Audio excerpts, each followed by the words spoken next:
الرحمن الرحیم۔ جناب اسپیکر، آپ کا شکریہ۔ اب جبکہ یہ بجٹ کی بحث تقریباً وائنڈ اپ ہو رہی ہے، میں کچھ معروضات اس بجٹ کے حوالے سے ضرور دوبارہ پیش کرنا چاہوں گا کہ شاید حکومت ان کی روشنی میں نظر ثانی کرے۔ جناب اسپیکر، یہ بات آج میں سمجھتا ہوں کہ صرف اپوزیشن نہیں کہہ رہی، پاکستان کے حوالے سے ہر پاکستانی بھی کہہ رہا ہے، اور بیرون ملک وہ تمام لوگ جو پاکستان سے محبت رکھتے ہیں وہ بھی اس حقیقت سے بہت بے چین ہیں کہ آج پاکستان اپنی 72 سالہ تاریخ میں بدترین اکنامک کرائسس کا سامنا کر رہا ہے۔ یہ اقتصادی اور معاشی بحران مین میڈ ہے، یہ کسی قدرتی آفت سے نہیں آیا، یہ کسی ناگہانی آفت سے نہیں آیا۔ آج جو ہماری معاشی مشکلات ہیں یہ ہماری اپنی حکومت کی پیدا کردہ ہیں، مس مینجمنٹ آف اکانومی سے، اور صرف ایک سوچ سے کہ ان کے اندر نفرت بھری ہوئی ہے، اور پچھلی تمام کامیابیوں کو زیرو کرنے کے لیے انہوں نے پاکستان کے اعتماد کے ساتھ، پاکستان کی ریپوٹیشن کے ساتھ اور پاکستان کے مستقبل کے ساتھ کھیلا۔ جناب اسپیکر، میں نے اس سے پہلے بھی عرض کیا تھا کہ جنوری 2018 میں ورلڈ بینک نے اپنے ساؤتھ ایشیا کے فورکاسٹ میں یہ کہا تھا کہ اگلے 2 سال کے لیے پاکستان کی معیشت 6% سے گرو کرے گی، 6% 2019 کے لیے اور 6% 2020 کے لیے۔ جناب اسپیکر، ورلڈ بینک کے اندر کوئی ماجے گاہ میں جعلی ڈگریاں لے کر نہیں بیٹھے ہوئے ہیں، وہاں پہ پوری دنیا کے پی ایچ ڈیز اکنامکس کے، کسی نے شکاگو اسکول سے کی ہوئی ہے، کسی نے اور بہترین فائنانس اور اکنامکس کے اسکول سے کی ہوئی ہے، ان کے اینالسٹ، اور اگر وہ پاکستان کو کہہ رہے تھے کہ یہ 2018 کے بعد اگلے 2 سالوں کے لیے 6% سے ترقی کرے گا، تو اس کی وجہ وہ اقتصادی ترقی کا تسلسل تھا جو 5 سالوں میں مسلم لیگ نون کی حکومت نے قائم کیا، ایک گروتھ مومنٹم قائم کیا، ایک انویسٹر کانفیڈنس قائم کیا، ایک ملک کے اندر اور ملک کے باہر سرمایہ کاروں کا اعتماد پیدا کیا، جس میں سی پیک نے بہت اہم کردار ادا کیا۔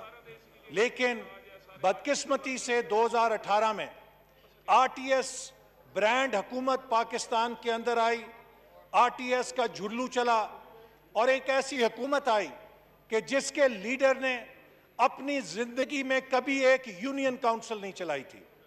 میں جناب اسپیکر نارووال کے دیہات میں لوگوں کو یہ بات سمجھاتا تھا، کیا اگر تم اپنی موٹر سائیکل کسی اناڑی کو دو گے تو وہ کیا کرے گا؟ تو وہ کہتے تھے، نہیں جناب، ہم کسی اناڑی کو موٹر سائیکل نہیں دیں گے، وہ کسی دیوار میں مارے گا، کسی بس کے نیچے آئے گا، خود کا بھی سر پھاڑے گا اور موٹر سائیکل بھی توڑے گا۔ پھر میں ان سے پوچھتا تھا، کیا 20 کروڑ عوام کی مشین کسی اناڑی کو دی جا سکتی ہے؟ اگر دو گے تو کیا ہوگا؟ وہ کہتے تھے، جناب یہ ایکسیڈنٹ ہی کرے گا، کوئی منزل تے نہیں لے کے جا سکتا۔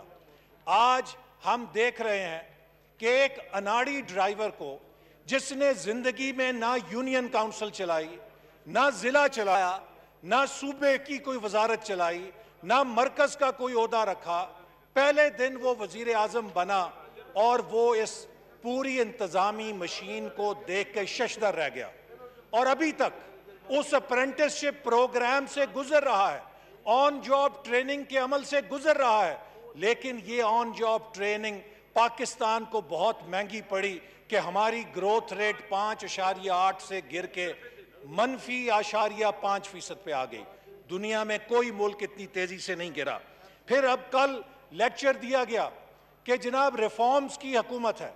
جناب ریفارمز اگر آپ دیکھیں، 20ویں صدی میں دنیا میں 2 لیڈروں نے ریفارم کیے، ایک چائنا میں ڈینگ زیاؤ پنگ نے کیا، اور اسی وقت سوویت یونین کے اندر گوربیچوف نے بھی ریفارم کیا۔ دونوں لیڈر ریفارم کرنا چاہ رہے تھے۔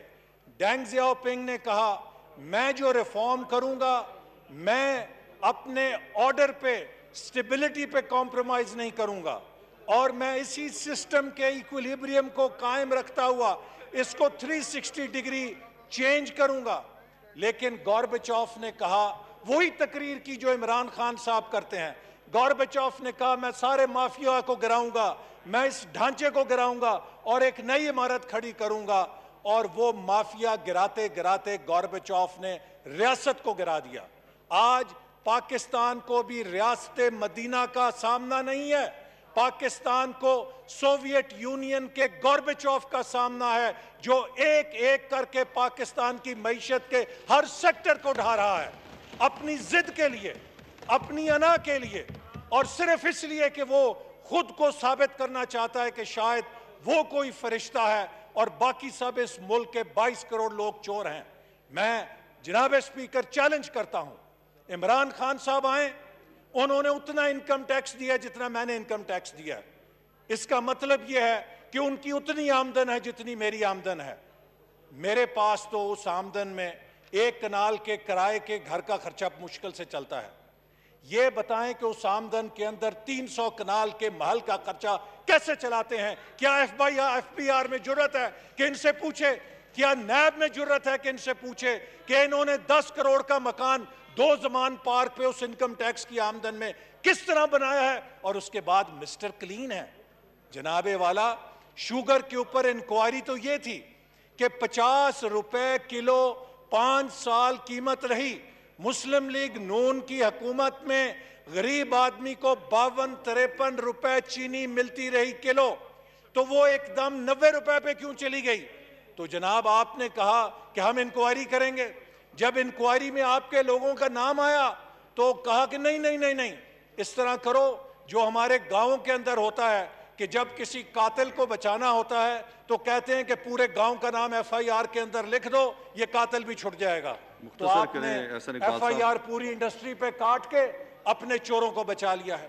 لہٰذا جناب والا, یہ گورباچوف سٹائل جو ریفارمز ہیں یہ پاکستان کی تباہی کا ذمہ دار ہیں. اب آ جائیے بجٹ کے اوپر. یہ اگر بجٹ کیو بلاک میں بنا ہوتا تو میں چلے مانتا, ان سے بحث کرتا. اب جناب والا, یہ جو بجٹ یہاں پیش کیا گیا ہے اس کے 2 پہلو بڑے ہی دلچسپ ہیں. شاید جبکہ پاکستان اتنے بدترین اقتصادی بحران سے گزر رہا ہے, اس حکومت کے پاس کوئی وزیر خزانہ نہیں ہے جو یہاں بجٹ پیش کر سکے. آپ دیکھیے یہ کتنا بڑا لطیفہ ہے کہ یہاں پر جب پاکستان ایک پینڈیمک کے بعد بدترین اقتصادی بحران سے گزر رہا ہے, this government does not have a finance minister who can present budget here in this house, اور انہیں صنعت کے وزیر کو ادھار میں لینا پڑا کہ جناب آئیے آپ آ کے یہ بجٹ پیش کیجئے. 9 منٹ ہو گئے جی. اس سے زیادہ غیر سنجیدگی کیا ہو سکتی ہے؟ پھر اگر کیو بلاک میں بنا ہوتا میں بحث کرتا. جناب والا, یہ بجٹ تو Pennsylvania Avenue Washington D C headquarter سے بن کر آیا ہے, یہاں تو چھاپا لگا کے پیش کیا گیا ہے. اب یا تو ہم ان کے ساتھ بحث کریں. جناب ابھی ایک منٹ. اسی طرح اس بجٹ کے جتنے ٹارگٹس ہیں جناب اسپیکر وہ ان ریئلسٹک ہیں. ہم پہلے بھی کہہ چکے ہیں, ہم نے پچھلے سال بھی کہا تھا کہ حکومت سیوان کے ساتھ دھوکہ کر رہی ہے, اور یہ بات میں نہیں کہہ رہا. ایڈوائزر فائنانس نے کہا اگلے دن کہ بجٹ ڈاکومنٹ از ناٹ سیکروسینٹ. مطلب یہ ہے کہ یہ تو تبدیل ہو سکتا ہے. اگر یہ بجٹ ڈاکومنٹ سیکروسینٹ نہیں ہے تو آپ اس ایوان سے مہر لگوا کے, ٹھپا لگوا کے اس ایوان کی توہین کیوں کر رہے ہیں؟ چونکہ آپ نے اس کو بدلنا ہے, آپ نے منی بجٹس لے کر آنے ہیں. اور میں یہ بات جناب اسپیکر آپ کو گواہ بنا کر کہتا ہوں کہ پچھلے سال انہوں نے 5,555 ٹیکس ریونیو رکھا تھا. ہم نے اس وقت بھی کہا تھا یہ الٹے لٹک جائیں, یہ 4,4200 سے زیادہ ارب سے ٹیکس اکٹھا نہیں کر سکیں گے. 3900 پر آیا. اس سال انہوں نے رکھا ہے اس ٹیکس ریونیو کو بڑھا کے 4,900 پہ لائے ہیں. میں جناب ادب کے ساتھ کہتا ہوں کم سے کم 600 سے 700 ارب کا شارٹ فال ہوگا جب اگلے سال کا بجٹ ہوگا. میری یہ بات ریکارڈ کر لیجئے اور اگلے سال بجٹ کے اوپر ہم اس پر بحث کریں گے. پھر جناب والا آپ یہ دیکھ لیجئے کہ اس بجٹ کے اندر جو ڈیٹ ٹریپ ہے، میں جس چیز کو کہنا چاہتا ہوں کہ یہ حکومت ہر کسی کو کہتی تھی قرضے لے کر تباہ کر دیا. جتنے قرضے انہوں نے 1.25 سال میں لیے ہیں، میں پہلے بھی یہ بات کہہ چکا ہوں، ہم نے 5 سال میں لیے تھے. ہم نے تو اس ملک کے اندر ترقیاتی منصوبوں کا جال پھیلایا، انہوں نے صرف لوگوں کی گردن میں پھندا ڈالا. اب اس کا نتیجہ کیا ہے جناب اسپیکر؟ ایک نیشنل سیکیورٹی کا کرائسس پیدا ہو گیا ہے. ہم نے اپنے 5 سالوں میں تاریخ کا سب سے بڑا ڈیولپمنٹ بجٹ دیا اور تاریخ کا سب سے بڑا ڈیفنس بجٹ دیا. جناب حماد صاحب جی وائنڈ اپ کریں. احسن صاحب وائنڈ اپ کر لیجیے. آن ٹاپک ہوں میں، وائنڈ اپ کر. تو جناب آج جو کرائسس کیا ہو گیا ہے، چونکہ گروتھ ریٹ ختم ہو گئی ہے، ہم ایک ایسے بڑے پیراڈاکس کا شکار ہو گئے ہیں کہ اگر ہم اپنے ڈیفنس کو پیسہ دیتے ہیں تو ہمیں ڈیولپمنٹ بجٹ کو کاٹنا پڑتا ہے، انسانی ہیومن سیکیورٹی کو کاٹنا پڑتا ہے. اور اگر ہم انسانی سیکیورٹی کو پیسہ دیتے ہیں تو ہمیں ڈیفنس سیکیورٹی سے بجٹ کاٹنا پڑتا ہے. یہ چیز ڈیفینڈیبل نہیں ہے. ہم اس طریقے سے پاکستان کو ولنریبل کر رہے ہیں. میں پہلے بھی کہہ چکا ہوں کہ کوئی قوم، کوئی ملک صرف ٹینکوں سے، میزائلوں سے دفاع نہیں کیا جا سکتا. اس بجٹ کے اندر نوجوانوں کے مستقبل سے کھیلا گیا ہے. ہائر ایجوکیشن کمیشن کے بجٹ کو گھٹایا گیا ہے. نوجوانوں کا سکل ڈیولپمنٹ پروگرام بند کیا گیا ہے. نوجوانوں کا روزگار کا پروگرام بند کیا گیا ہے. یہ نوجوانوں کا قاتل بجٹ ہے اور یہ نوجوانوں کے نام پہ. جی حماد صاحب پلیز. اسپیکر صاحب ہم امینڈمنٹس کی طرف موو کریں. جی پلیز. احسن صاحب جی پلیز. تو جناب یہ جو میں اس میں آخری بات کرنا چاہتا ہوں پیٹرولیم کی. ابھی یہاں سے وزیر صاحب نے بڑی اچھی منطق دی. یا تو یہ ہم سب کو سمجھتے ہیں کہ اللہ تعالیٰ نے ہمیں عقل نہیں دی، یا پھر شاید یہ عقل سے اللہ تعالیٰ نے کسی طرح محروم رکھے ہیں. کس کو بیوقوف بنا رہے ہیں؟ جناب اسپیکر، ہماری 2018 میں جب حکومت گئی، بین الاقوامی منڈیوں میں تیل کی قیمت تھی $72 فی بیرل. $72 فی بیرل کے اوپر جو پاکستان میں پیٹرول ملتا تھا 88 روپے لیٹر ملتا تھا. آج بین الاقوامی منڈی میں قیمت ہے 40-41 بیرل اور یہ دے رہے ہیں 100 روپے فی لیٹر. مجھے یہ ذرا منطق سمجھا دیں. یہ کہتے ہیں بین الاقوامی منڈی میں قیمت بڑھ گئی. اگر $72 بیرل کے اوپر 88 روپے آ رہا تھا، اگر آج تیل کی قیمت $80-85 ہو گئی ہوتی، یہ ہمیں 100 روپے لیٹر دیتے تو چلے میں ان کی بات مان لیتا.